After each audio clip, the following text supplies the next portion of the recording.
വീണ്ടും ഒരു ഹൈപ്പർ ഗോയും കൂടി നമ്മുടെ ഗാരേജിൽ സർവീസിന് കയറേണ്ടതാണ്. ഈ ഒരു ആർ സിക്ക് കസ്റ്റമർ 3 കംപ്ലൈൻറ്റാണ് പറഞ്ഞിരിക്കുന്നത്. ഫസ്റ്റിലത്തെ കംപ്ലൈൻറ്റ് എന്ന് വെച്ച് കഴിഞ്ഞാൽ ഇതിൻ്റെ സ്റ്റിയറിംഗ് സെർവോ കംപ്ലൈൻ്റ് ആയി പോയിട്ടുണ്ടായിരുന്നു. എന്നുവെച്ചാൽ തിരിക്കാൻ നേരത്ത് വണ്ടി ഓഫായി പോകുമെന്ന് വെച്ച് കഴിഞ്ഞാൽ പെയറിങ് നഷ്ടപ്പെട്ടു പോകുന്ന രീതിയിലുള്ള ഇതായിരുന്നു. നമ്മൾ മുമ്പ് ചെയ്തേക്കുന്ന വീഡിയോയിൽ ചെന്ന സെയിം കംപ്ലൈൻറ്റിനാണ് വന്നിരിക്കുന്നത്. റിസീവറും റിമോട്ടോട്ടുള്ള പെയറിങ് നഷ്ടപ്പെട്ടു പോയി. അതാണ് രണ്ടാമത്തെ കംപ്ലൈൻറ്റ്. മൂന്നാമത്തെ കംപ്ലൈൻറ്റ് പഴയ പെർഫോമൻസ് ആർ സിക്ക് കിട്ടുന്നില്ല. അതാണ് മൂന്നാമത്തെ കംപ്ലൈൻറ്റ് പറഞ്ഞിരിക്കുന്നത്. നമുക്ക് ആദ്യം ചെയ്യേണ്ടതെന്ന് വെച്ച് കഴിഞ്ഞാൽ റിസീവറും റിമോട്ടുമായിട്ടുള്ള പെയറിംഗ് ഒന്ന് സെറ്റാക്കി എടുക്കണം. അതാണ് നമ്മുടെ ഫസ്റ്റത്തെ പരിപാടി.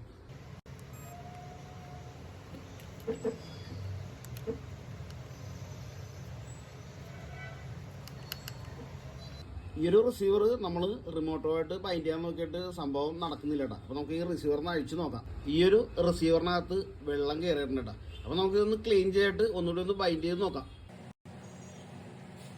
റിസീവർ ക്ലീൻ ചെയ്ത് നമ്മൾ രണ്ടാമത് ബൈൻഡ് ചെയ്യാൻ നോക്കിയിട്ടും സംഭവം സെറ്റ് ആകുന്നില്ല. അപ്പോൾ ഇതേപോലെ വണ്ടികളൊക്കെ മാക്സിമം നിങ്ങൾ വെള്ളത്തിലിറക്കി ഉപയോഗിക്കാണ്ടിരിക്കുന്നത് നല്ലത്. ഈ റിസീവറൊക്കെ ഒന്നും വാട്ടർ പ്രൂഫ് അല്ല വരുന്നത്. ഇതിനകത്ത് വെള്ളം ഇറങ്ങിക്കഴിഞ്ഞാൽ ഈ റിസീവറൊക്കെ പെട്ടെന്ന് ഷോർട്ടായി പോകും. നമുക്കിനി ഒരു പുതിയ റിസീവർ എടുത്താൽ മാത്രമേ ഈ ഒരു ആർ സിയുടെ ബാക്കിയുള്ള വർക്കും കാര്യങ്ങളൊക്കെ നമുക്ക് സെറ്റാക്കാൻ പറ്റുള്ളൂ.